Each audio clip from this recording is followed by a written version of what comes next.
Breaking news, Fuji leaks pictures of the upcoming medium format camera.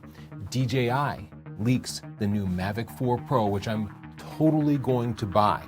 Canon leaks the new RV camera, and no, it doesn't have wheels, and we have more details about Canon's retro camera. All of that is coming up after I thank our sponsor, Squarespace. Head to squarespace.com/Tony today to start setting up your own presence on the web. And that's way better than social media, because social media defines the format for you. You don't get to pick your fonts, your color, you don't get your own email address or your own domain name. They'll even stick ads for your competitors in there. That's a crazy way to run a business or a personal project. Definitely go to squarespace.com/Tony. Get your own custom domain name and email addresses, take orders from clients, take appointments from clients, deliver your photos, your video, whatever your client needs. Do it through your website. That makes everything more professional. Try it out for free, no credit card required, and when you love it, the coupon code Tony will get you 10% off. Thank you, Squarespace. First, something fun, and that's on-vehicle drones. Drones launched from the top of your car even while you're driving. I've always dreamt of being able to just send a drone out the top of the car to check out what was causing the traffic jam up ahead. Or, you know, cars have those 360 cameras now that help you like park in tight spots, but they're never quite perfect. But you know what would be perfect is if you could have a drone hovering over your car, giving you a literal top-down view, allowing you to really inch into every spot.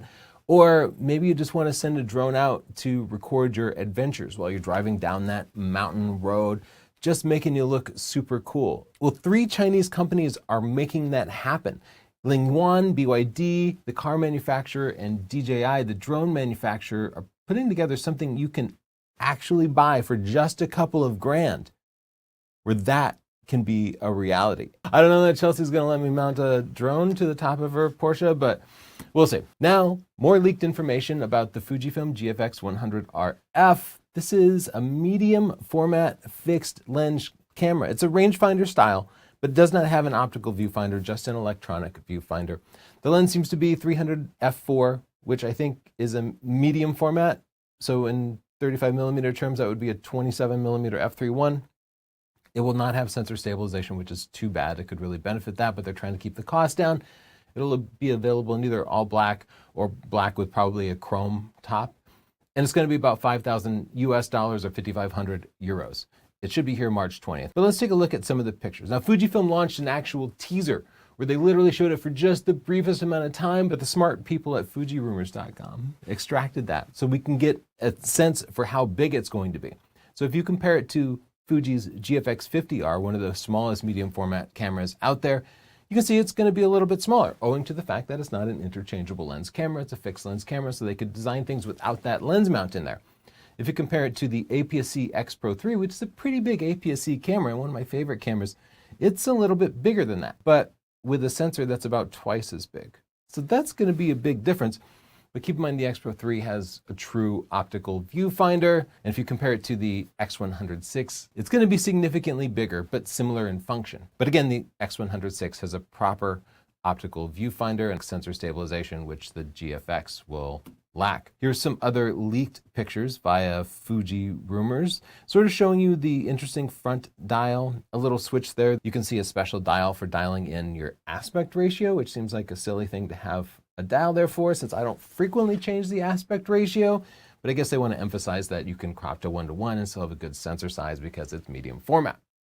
Now let's talk about the leaked DJI Mavic 4 Pro. This is really the top-end consumer drone that DJI sells. I have been using the DJI Mavic 3 Pro. It's my go-to drone for the professional work that we do, and at least a couple of times a week I'm out there recording things for our videos or even just for myself for fun.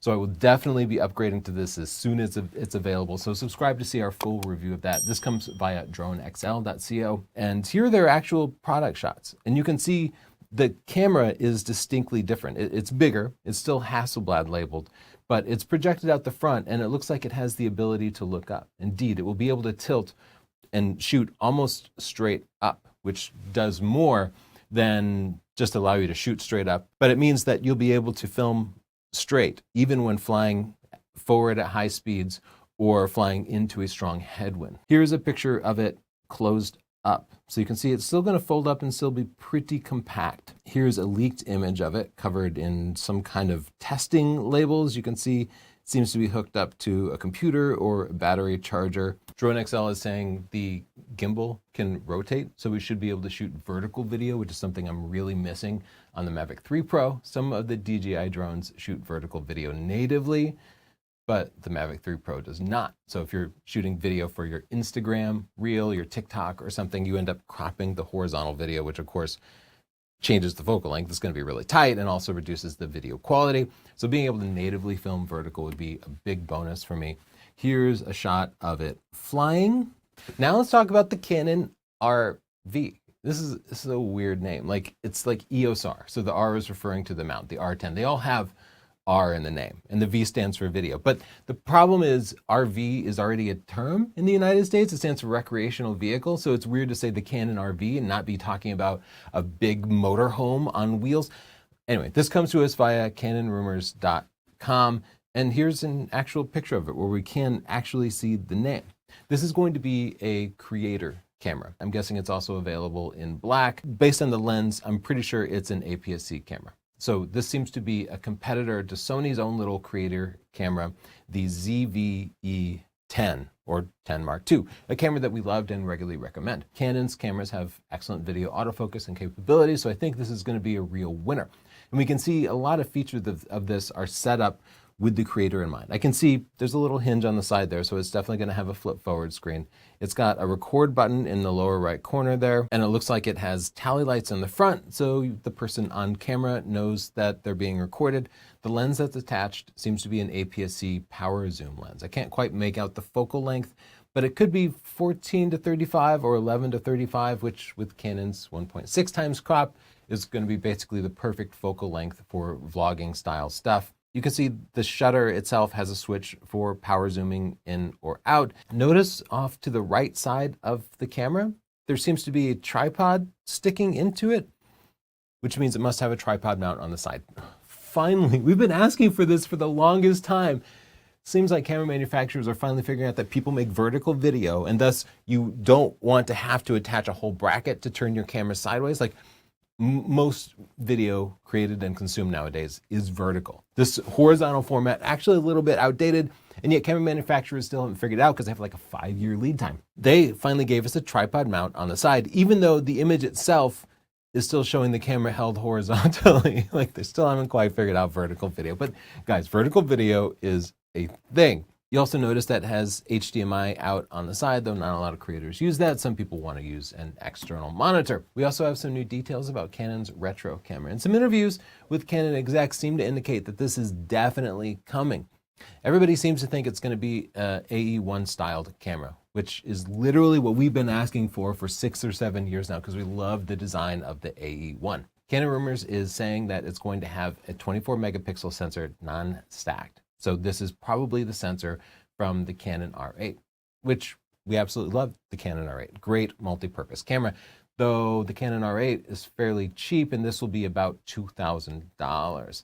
So part of that is you're paying for style, but it will also have sensor stabilization, which the Canon R8 lacks, so you are getting some more features. But do expect to pay a little bit of a premium for a nicely styled camera, just like you might pay a little more for a car that looks nicer, or a jacket that looks nicer, or a watch that looks nicer. You can pay a little bit more for a camera that looks nicer. And yeah, that's how the camera manufacturers are figuring out how to make a little more profit on their cameras so they can keep making all the cameras that you love. In the comments down below, let me know what you think of these, and don't forget to thank our sponsor, Squarespace. Go to squarespace.com/Tony and try it out. You can browse through the many different templates that they have. One is probably pretty close to your style, but it doesn't have to be perfect because you can go in and customize it. Change the fonts, change the layout, change the color, make it your own. Have your own presence on the web with your own custom domain name. Take appointments from clients, sell whatever you can think of at squarespace.com/Tony. Try it out free, no credit card required. And when you love it, the coupon code Tony will get you 10% off. Thank you, Squarespace. Bye.